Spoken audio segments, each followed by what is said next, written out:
Hello guys, welcome to my YouTube channel. मेरा नाम निधि है और आज हम डिस्कस करने वाले हैं आइसोलेशन के बारे में। इसके अंदर हम कंप्लीट डिटेल्ड स्टडी करेंगे। तो आइए वीडियो को शुरू करते हैं। सबसे पहले हम देखेंगे कि आइसोलेशन होता क्या है।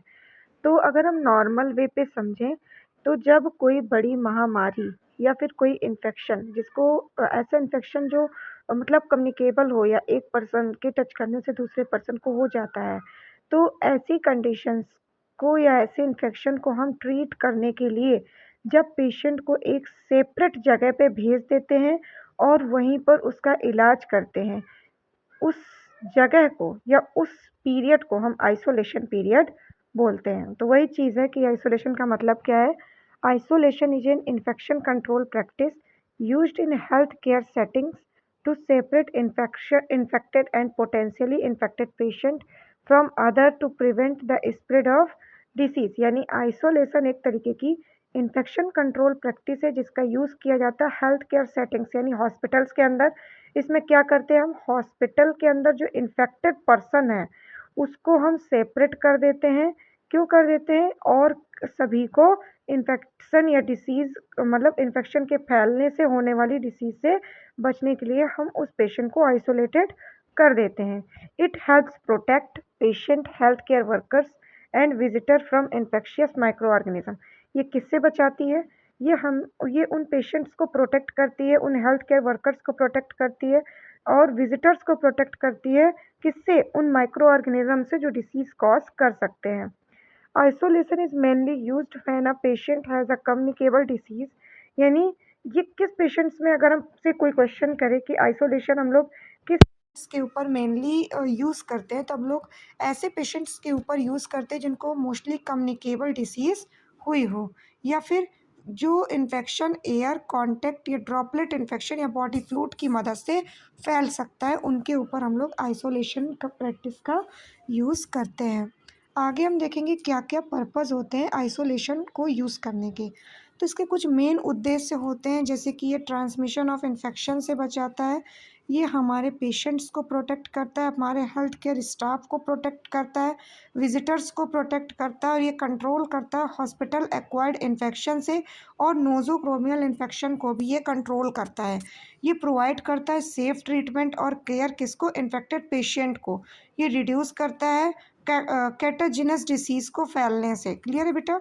नेक्स्ट हम देखेंगे कितने प्रकार का होता है आइसोलेशन।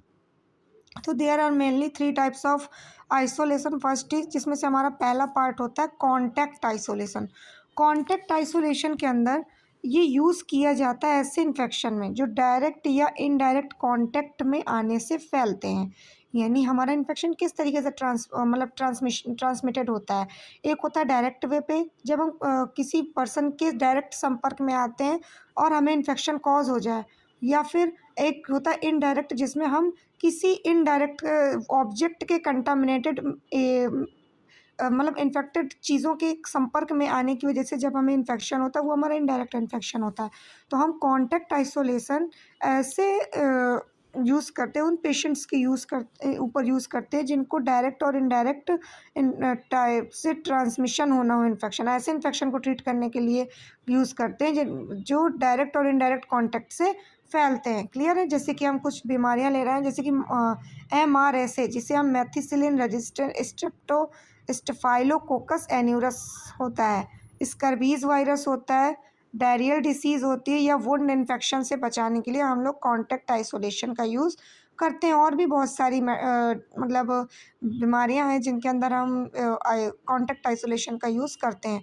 अगर हम इसके अंदर किन किन चीज़ों का हमें ध्यान करना होता है जब हम कॉन्टैक्ट आइसोलेशन करते हैं, सबसे पहले हम प्रॉपरली ग्लव्स को वियर करना होता है, प्रॉपर गाउन को वियर करना होता है गाउनिंग टेक्निक को यूज़ करते हुए, प्लस प्रॉपर हमें हैंड वॉशिंग करनी होती है और हमें सेपरेट पेशेंट जो उन उन पेशेंट्स के जो इक्विपमेंट्स होते हैं उनको भी हमें सेपरेटली रखना होता है। क्लीन एंड डिसइंफेक्टेंट सराउंडिंग, हमें अपने आसपास हर जगह क्लीन और डिसइंफेक्टेंट एरिया बना करके रखना होता है। नेक्स्ट है हमारा ड्रॉपलेट आइसोलेशन। ड्रॉपलेट आइसोलेशन के अंदर अगर हम बात करें तो हम इस टाइप का आइसोलेशन उन पेशेंट्स के ऊपर यूज़ करते हैं, उन इन्फेक्शन के ऊपर यूज़ करते हैं जो इन्फेक्शन हमें रिस्पायरेटरी ड्रॉपलेट ड्रॉपलेट की वजह से फैले, यानी कफिंग, स्नीजिंग और टॉकिंग करते समय जो इन्फेक्शन हमें इन्फेक्ट करे या ट्रांसमिटेड हो, उसको हम ट्रीट करने के लिए ड्रॉपलेट आइसोलेशन का यूज़ करते हैं। जैसे कि हमारा इन्फ्लुएंजा हो जाता है, वूफिंग कफ हो जाता है, मेनिंजाइटिस हो जाता है। मेनिंजाइटिस का मतलब होता है इन्फ्लामेशन ऑफ मेनिंजस लेयर। कोविड-19 जैसे हमारा एक सिचुएशन था, उसमें भी हम लोग ड्रॉपलेट आइसोलेशन का यूज़ करते थे। इसको करते समय हमें किन-किन चीज़ों का प्रिकॉशन लेना होता है, हमें प्रॉपरली सर्जिकल मास्क वियर करना पड़ता है, हमें डिस्टेंस मेंटेन करना होता है। जो एक नारा था ना, 2 गज दूरी मास्क है ज़रूरी, तो वही चीज़ है, हम लोग को इसमें सर्जिकल मास्क यूज़ करना है, हमें प्रॉपरली डिस्टेंस को मेंटेन करना है, हमें पेशेंट की मूवमेंट को लिमिटेड करना है और अपने माउथ को प्रॉपरली कवर करना है, किसके, स्नीजिंग और कफिंग के संपर्क में आने से, ठीक है। नेक्स्ट टाइप का हमारा इन्फेक्शन है एयरब्रोन आइसोलेशन। एयरब्रोन आइसोलेशन हम लोग एक ऐसा प्रिकॉशन है जिस हम इसके अंदर हम इस टाइप का इन्फेक्शन मतलब बचाने के लिए करते हैं। ऐसे इन्फेक्शन से आइसोलेशन हमें बचाता है जो एयरब्रोन, हवा में जो टिनी पार्टिकल्स प्रेजेंट होते हैं और वो सस्पेंडेड फॉर्म में हमारे एयर में होते हैं और वो हमें हमारे रिस्पायरेटरी ट्रैक्ट के थ्रू जा कर के हमें इन्फेक्टेड कर देते हैं। जैसे कि हमारा ट्यूबरक्लोसिस हो जाता है, मीज़ल्स हो जाता है, चिकन पॉक्स जैसे इन्फेक्शंस को हम लोग इस इन्फेक्शंस की मदद से ट्रीट कर सकते हैं। क्लियर है। इसको करते समय हम लोग कुछ प्रिकॉशंस का यूज करते हैं, जैसे कि हमें यूज़ N95 मास्क का यूज़ करना चाहिए। ये एक तरीके का मतलब बेस्ट मास्क होता है, सबसे अच्छा वाला, जिसके अंदर ईजिली माइक्रो ऑर्गेनिज्म अंदर नहीं जा पाते हैं। ये place the patient in negative pressure room. हम लोग पेशेंट को हमेशा निगेटिव प्रेशर रूम में रखते हैं और कीप रूम डोर क्लोज, और हमेशा इन रूम्स को क्लोज रखा जाता है। इसमें लिमिटेड लोगों को ही विज़िट करने के लिए अंदर भेजा जाता है।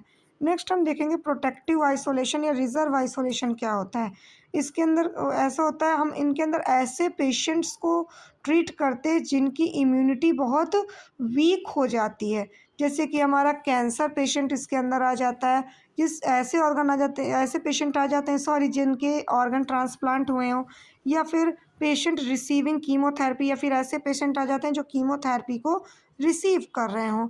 इसके भी यूज़ करते समय कुछ प्रिकॉशंस हैं, जैसे कि हमें स्ट्रिक्टली हाइजीन मेंटेन करनी पड़ती है, हमें स्टेराइल इक्विपमेंट्स का यूज़ करना पड़ता है, लिमिटेड मतलब जो विजिटर हो रहे हैं उनको भी लिमिटेड करना होता है, मेंटेन क्लीन इन्वायरमेंट, हमें क्लीन इन्वायरमेंट का यूज़ करना पड़ता है। नेक्स्ट इसके कुछ प्रिंसिपल्स भी होते हैं आइसोलेशन के जो हमें मानने पड़ते हैं, जैसे कि प्रॉपर हैंड हाइजीन हमें मेंटेन करनी होती है बिफोर और पहले, और पेशेंट के कांटेक्ट में पहले और बाद में आने पे, ठीक है। यूज़ पीपीई, हमें प्रॉपर पर्सनल प्रोटेक्टिव इक्विपमेंट्स का यूज़ करना होता है। क्या-क्या होते हैं पर्सनल प्रोटेक्टिव इक्विपमेंट्स, जैसे कि हमारा मास्क हो गया, ग्लव्स हो गया, हेयर नेट हो गया, और बूट या शूज़ हो गए, गाउन हो गया। ये जो चीज़ें हम यूज़ कर रहे हैं हमारे पर्सनल प्रोटेक्टिव इक्विपमेंट्स के अंदर आ सकते हैं, और मैंने स्पेशली पर्सनल प्रोटेक्टिव इक्विपमेंट्स के ऊपर एक वीडियो डाला हुआ है, आप लोग जा कर के वहाँ से पढ़ सकते हैं। नेक्स्ट हम पढ़ेंगे कि नेक्स्ट है पॉइंट है हमारा sorry proper disposable of biomedical waste. हम लोग कैसे प्रॉपर बायोमेडिकल वेस्ट मैनेजमेंट को डिस्पोज कर रहे हैं। हम लोग पेशेंट को जिन इक्विपमेंट से केयर प्रोवाइड कर रहे हैं उनको सेपरेट रखना है, रिस्ट्रिक्शन करना है हमेशा पेशेंट की मूवमेंट को, और प्रॉपर क्लीनिंग करना और डिसइंफेक्शन करना है हमें जिस एरिया में हमारा पेशेंट है, और प्रॉपर एजुकेट करना है हमें पेशेंट और पेशेंट की फैमिली को कि उसको कैसे हमें आइसोलेटेड रखना और कैसे बचाना है। नर्सेस की क्या रिस्पॉन्सिबिलिटी होती है आइसोलेशन के दौरान, तो सबसे पहले ये आइडेंटिफाई करती हैं कि किस टाइप का इन्फेक्शन है, सारे इन्फेक्शन कंट्रोल गाइडलाइंस को फॉलो करती हैं, फिर ये प्रॉपर क्लीनिनेस और हाइजीन को मेंटेन करती हैं, मॉनिटर करती हैं पेशेंट की कंडीशन को, और एजुकेट करती हैं पेशेंट एंड रिलेटिव्स को, मेंटेन करती हैं प्रॉपर डॉक्यूमेंटेशन को। नेक्स्ट हम देखेंगे प्रोवाइड करेंगे हम लोग अपने पेशेंट को साइकोलॉजिकल सपोर्ट जो पेशेंट हमारे आइसोलेटेड हैं। नेक्स्ट हम देखें एडवांटेज क्या होते हैं आइसोलेशन के। नेक्स्ट हम देखेंगे एडवांटेज क्या है आइसोलेशन के, तो ये हमें प्रिवेंट करता है इन्फेक्शन से। नेक्स्ट ये हमारे प्रोटेक्ट करता है हॉस्पिटल स्टाफ को और पेशेंट को कंट्रोल करता है ये एंडेमिक और आउटब्रेक्स को और इम्प्रूव करता है पेशेंट सेफ्टी को। नेक्स्ट हम देखेंगे डिसएडवांटेज क्या होते हैं आइसोलेशन के। तो ये पेशेंट को फ़ील करता है, अकेलापन फ़ील कराता है और डिप्रेस्ड रखता है। ये इंक्रीज़ करता है, कॉस्ट को भी बढ़ा देता है, केयर की कॉस्ट को भी इंक्रीज़ कर देता है। इसमें हमें मोर स्टाफ और एफ़र्ट की ज़रूरत पड़ती है और कम्युनिकेशन डिफ़िकल्टीज़ भी आ जाती हैं। तो आज की वीडियो में इतना ही। यदि आपको ये वीडियो से रिलेटेड सारे डाउट्स क्लियर हो गए हों तो आप मेरे चैनल को लाइक करें, सब्सक्राइब करें एंड बेल आइकन को प्रेस करें। Thank you.